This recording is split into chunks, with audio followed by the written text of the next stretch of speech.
আমি শুরু থেকে একটা কথা বলছিলাম যে এই সরকারের, এই অন্তর্বর্তীকালীন সরকারের, ডক্টর ইউনূসের এই অন্তর্বর্তীকালীন সরকারের সবচেয়ে প্লাস পয়েন্ট হলো দেশে সক্রিয় থাকা সকল রাজনৈতিক দলের কাছ থেকে তারা শুরু থেকেই সমর্থন পেয়ে এসেছে।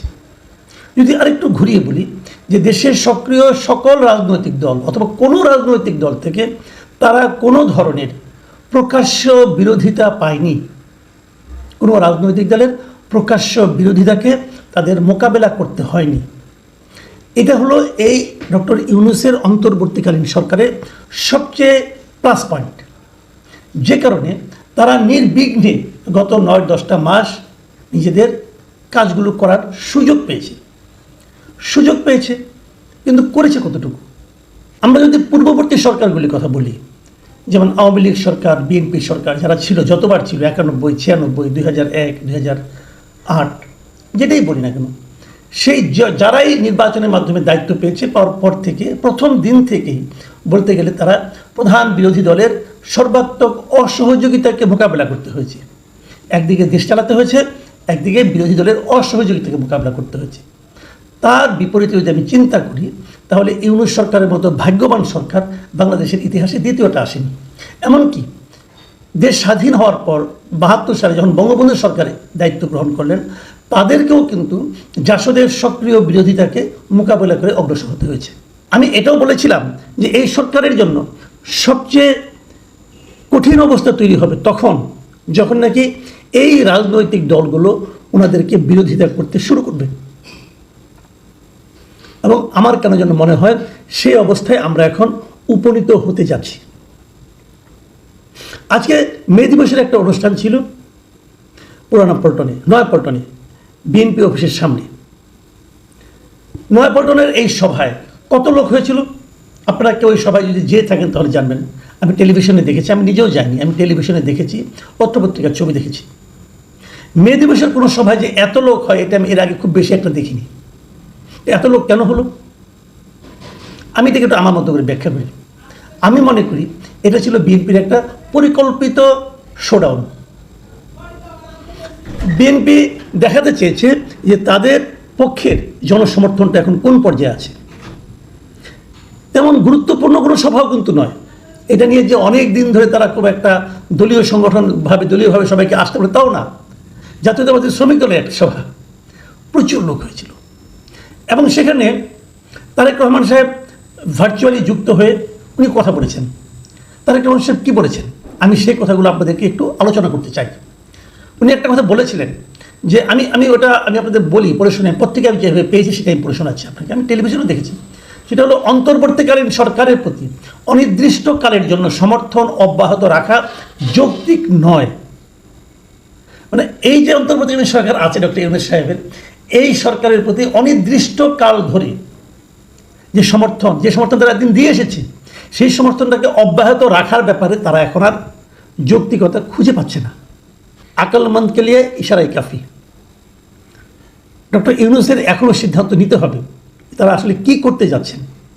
কদিন ধরে কিন্তু আমরা শুনছিলাম নানাভাবে বলাবলি হচ্ছিল, নানাভাবে এক ধরনের ক্যাম্পেইন করা হচ্ছিল সোশ্যাল মিডিয়ার মাধ্যমে। কেউ কোনো ইনফ্লুয়েন্সার, কোনো যারা নাকি নিজেদেরকে অ্যাক্টিভিস্ট বলে থাকেন এবং যারা নাকি নিজেদেরকে হাসিনা সরকারের পতনের রূপকার হিসেবে নিজেদেরকে দাবি করে থাকেন, তাদের মধ্যে একটা টেন্ডেন্সি দেখা গিয়েছিল যে ইউনূস সরকারকে অনেক দিন পর্যন্ত টিকে রাখতে হবে, মিনিমাম ৫ বছর তো বটেই। সেই দাবিদারদের জন্য তারেক রহমানের এই বক্তব্য একটা বড় ধরনের চপরাঘাত বলে আমি মনে করি। কারণ এটাই স্বাভাবিক ছিল, কারণ ওই সমস্ত ইনফ্লুয়েন্সাররা একই সঙ্গে এই কথাও বলার চেষ্টা করছিলেন।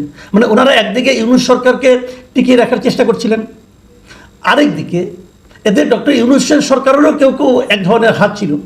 তারা একদিকে ইউনূস সরকারকে টিকিয়ে রাখার চেষ্টা করছিলেন, আরেকদিকে বলার চেষ্টা করছিলেন যে রাজনৈতিক সরকারগুলোই এই দেশে যত দুর্ভোগ তার মূল কারণ। পাশাপাশি কেউ তো দল ধরে কখনো জামাতকে, কখনো বিএনপিকে, কখনো বামপন্থী দলগুলোকে ধরে তাদেরকে নানাভাবে বিব্রত করা, নানাভাবে তাদের বিরুদ্ধে সঠিক বেঠিক অর্ধসত্য মিশিয়ে তাদেরকে পাবলিকলি মানে আপনার এক ধরনের হেয় প্রতিপন্ন করার চেষ্টা করছিল। তো রাজনৈতিক দলের পক্ষে কী করা সম্ভব? তারা তো প্রত্যেককে ধরে বলতে পারবে না। এবং রাজনৈতিক দল হিসেবে তারা কি বলেছে যে আপনারা ডিসেম্বরের মধ্যে নির্বাচন দেন। দেশটা কার চালানো উচিত সেটা জনগণই ঠিক করুক। এই যে জনগণের ঠিক করার যে কথাটা বলে দেওয়া, এটা কিন্তু শুরু থেকে জনগণও তাই চাচ্ছে। আমি মনে করি সবাই চাই, আমি তো চাই যে আমি আমার মতামতটা জ্ঞাপন করব, আপনি আপনার মতামতটা জ্ঞাপন করবেন। দেশের যত ভোটার আছে 10 কোটি 12 কোটি যত ভোটার আছে সবাই যার যার মতামত দেবে।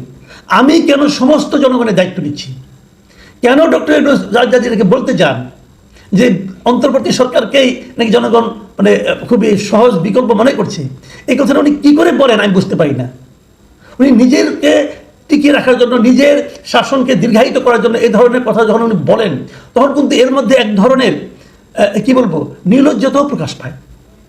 ক্ষমতায় টিকে থাকার জন্য, ক্ষমতা না ছাড়তে চাওয়ার জন্য এক ধরনের আকাঙ্ক্ষা প্রকাশিত হয়। এটাকে শোভন বলা যায় না। ঠিক আছে, করছিলেন কিন্তু সবাই। তারেক রহমান আর কি বলেছেন? তিনি এই কথাটা বলেছেন কিন্তু একদম স্পষ্টভাবে বলেছেন যে কেন তাড়াতাড়ি ওনার নির্বাচন, ওনারা কেন ডিসেম্বরের মধ্যে নির্বাচন চান, এই জিনিসটা ক্লিয়ার করেছেন। তারেক রহমান বলেছেন, শুনুন, ফ্যাসিবাদ মুক্ত দেশে জনগণের ভোটে জবাবদিহিমূলক সরকার প্রতিষ্ঠার জন্য বিএনপি সহ গণতান্ত্রিক রাজনৈতিক দলগুলো অন্তর্বর্তী সরকারকে নিঃশর্ত সমর্থন দেওয়া অব্যাহত রেখেছে। তবে গণতন্ত্রকামী জনগণ মনে করে অন্তর্বর্তী সরকারের প্রতি অনির্দিষ্টকালের জন্য সমর্থন অব্যাহত রাখা যৌক্তিক নয়। পলাতক স্বৈরাচার দেশে আর যাতে মাথাচাড়া দিয়ে ওঠার সুযোগ না পায়, এজন্য জনগণের কাছে জবাবদিহিমূলক সরকার প্রতিষ্ঠা অত্যন্ত জরুরি। এই যে শেষ বাক্যটা, এটা হলো খুব ইম্পর্টেন্ট। আপনারা নিশ্চয়ই শুনেছেন, জেনেছেন বিভিন্ন জায়গায় যে ইতিমধ্যেই কিন্তু আপনার অনেক একটা ধারণা, একটা চিন্তা কিন্তু উঠে আসছে যে আগে যেটা ছিল তারা আগের সঙ্গে বর্তমান শাসনকে তুলনা করছে, এবং যতই তুলনা করছে ততই কিন্তু আগের শাসনের প্রতি অনেকের আগ্রহ বাড়ছে। কেন বাড়ছে আমি জানি না, যৌক্তিক কিনা আমি তাও জানি না, বাট একটা প্রবাদটা আমাদের এখানে আছে যে যাই দিন ভালো। তারা মানুষ আগের যে দুঃসহ অবস্থা সেটাকে মানুষ দ্রুতই ভুলে যেতে চায়। কেন চায় আমি বলতে পারবো না, কিন্তু এই ধরনের ঘটনা কিন্তু অনেক জায়গায় ঘটছে। তো সেইটার দায়টা যে পড়ছে কার উপর? ঘটনা ঘটাচ্ছে অন্তর্বর্তীকালীন সরকার, কিন্তু ক্ষতির ভাগটা নিয়ে যেতে হচ্ছে পলিটিক্যাল পার্টিগুলোকে। পলিটিক্যাল পার্টিগুলোটা মানবে কেন? এই জন্যই তারেক রহমান বলে থাকেন যে আপনি নির্বাচন দেন, নির্বাচনের পর যখন একটা গণতান্ত্রিক সরকার আসবে, জনগণের ভোটের দ্বারা নির্বাচিত সরকার আসবে, তারা ঠিক করবে কীভাবে কী করতে হবে, এবং তখন তারাই কিন্তু তাদের ইমেজ রক্ষার্থে জনগণের সেবার জন্য যা যা করা প্রয়োজন তা করবে। যদি তারা খারাপ কাজ করে, জনগণ আবার তাদের ছুঁড়ে ফেলে দেবে, সেই উদাহরণও তো আছে। সেদিকেই যাওয়া লাগবে। এই কথাটা যে বলেছে, আমি মনে করি এটা একটা রাজনৈতিক বক্তব্য হিসাবে অত্যন্ত স্পষ্ট বক্তব্য। এবং যে কথাটা শুরুতেই বলেছিলাম যে সেই যে একটা আরাম বোধ, যে অন্তর্বর্তীকালীন সরকার কেউ তাদের বিরোধিতা করছে না, সেই আরামটা বোধ হয় শেষ হতে যাচ্ছে। তবে আমি একটা কথা বলে, ছোট্ট একটা কথা বলে শেষ করি। এই মে দিবসের অনুষ্ঠানে বক্তব্য দিয়েছেন মির্জা আব্বাস সাহেব, উনিও ছিলেন সেখানে। উনি একটা কথা বলেছেন, ওনার এই কথাটা আমার একেবারেই পছন্দ হয়নি, এবং এই কথাটাকে আমি দেখলাম প্রথম আলো পত্রিকা মির্জা আব্বাসের কথাটাকে বেশি গুরুত্ব দিয়ে শিরোনাম করে ছেপেছে। মানে এই ছাপার মধ্যে অন্য কোনো মতলব আছে কিনা আমি বলতে পারবো না, বাট আমার কাছে মনে হয়েছে যে মির্জা আব্বাসের মতো নেতার বক্তব্য আগে, আমি ওখানে তারেক রহমানের বক্তব্য নিয়ে কোনো লেখাও পেলাম না, হয়তো পরবর্তীতে আসবে, আমি জানি না। সেখানে কি বলেছেন উনি বলেছেন 17 বছর গাছের গোড়ায় পানি দিয়েছি আমরা, আর ফল খেয়েছেন আপনারা। এই কথাটা না আমার কাছে আপত্তিকর লেগেছে। মানে উনি বলার চেষ্টা করেছেন গত 17 বছর ধরে এই আওয়ামী লীগ সরকারকে দুর্বল করার জন্য গাছের গোড়ায় পানি টানি দিয়ে গাছটাকে মূলে শেকড়ের মধ্যে আপনার নরম করে দিচ্ছে বিএনপি, এবং নাড়া দিয়ে গাছটাকে ফেলে দেওয়ার দায়িত্ব যারা নিয়েছে তারা এখন সে ফল খাচ্ছে। বিষয়টা এরকম না রে ভাই, দেশ চালানোর দায়িত্ব পাওয়াটা ফল খাওয়ার সঙ্গে চিন্তা করেন না। আপনাদের এই চিন্তাটা কিন্তু মানুষকে আহত করে। রাষ্ট্রীয় ক্ষমতায় যাওয়া, সরকারে যাওয়াটা এটা ফল খাওয়ার আনন্দের ব্যাপার নয়। আপনি মন্ত্রী হচ্ছেন, আপনি প্রধানমন্ত্রী হচ্ছেন, আপনি তো একসময় পূর্তমন্ত্রী ছিলেন, যাই হোক, আপনি দেখেন দায়িত্বে যাওয়া, এটা কিন্তু দায়িত্ব, এটা কিন্তু আনন্দ নয়, এটা লটারি প্রাপ্তি নয়। আপনারা এমনভাবে বলতেছেন যে মন্ত্রী হলে বোধহয় আপনার বিশাল কিছু হয়ে যাবে। কেন বিশাল কিছু হবে? আপনি মন্ত্রী হওয়া মানে কি? আপনি একটা নির্দিষ্ট বেতন পাবেন, ভাতা পাবেন। তো আপনার জন্য যে ধনী মানুষ, তাদের তো মন্ত্রী হওয়ার দরকারই নেই। তাহলে ফল খাওয়ার সঙ্গে তুলনা কেন হচ্ছে? কিসের ফল? ক্ষমতায় যাওয়াটা কেন ফল খাওয়ার ব্যবস্থা করা? আমি মনে করি রাজনৈতিক নেতৃবৃন্দের দৃষ্টিভঙ্গিটা চেঞ্জ করতে হবে। মন্ত্রী হওয়া মানে বাড়তি দায়িত্ব মাথায় নেওয়া। আপনার শারীরিক অবস্থা, আপনার মানসিক অবস্থা যদি ঠিক না থাকে, আপনি সেই দায়িত্বে যাওয়া ঠিক না। তাহলে মানুষের গালি খাবেন, আপনারা মনে করেন কি মানুষ গাইলাক সমস্যা নাই, আমি তো মন্ত্রী হয়েছি, আমি আমার আত্মীয় স্বজনকে অনেক কিছু পাওয়ার ব্যবস্থা করে দেবো, আমি নিজে মাল কামাই করবো, এইগুলো মানসিকতা আছে বলেই কিন্তু দেখুন এইগুলো আছে বলেই কিন্তু আপনার ব্যাপারে নানা ধরনের সোশ্যাল মিডিয়ায় লেখালেখি হচ্ছে, আপনার উৎস নিয়ে টান দেওয়া হচ্ছে। ভালো লাগে এগুলো শুনতে। আমার মনে হয় কথা বলার সময় এখন থেকে প্লিজ সতর্ক হবেন। প্রিয় দর্শক, আমরা সবারই সতর্কতা অবলম্বন করুক, এটা চাই। কি ডক্টর ইউনূস, কি মির্জা আব্বাস, কি তারেক রহমান, কি ডক্টর শফিকুর রহমান জামাতের, সবাইকে বলবো কথা বলার সময় কেয়ারফুলি বলুন, এমনভাবে কথা বলুন যেন জনগণ মনে করে আপনি জনগণের কথা ভাবছেন। কিন্তু জনগণ যদি মনে করে আপনি আপনার নিজের কথা ভাবছেন, তাহলে জনগণ আপনার কথা ভাবা বন্ধ করে দেবে।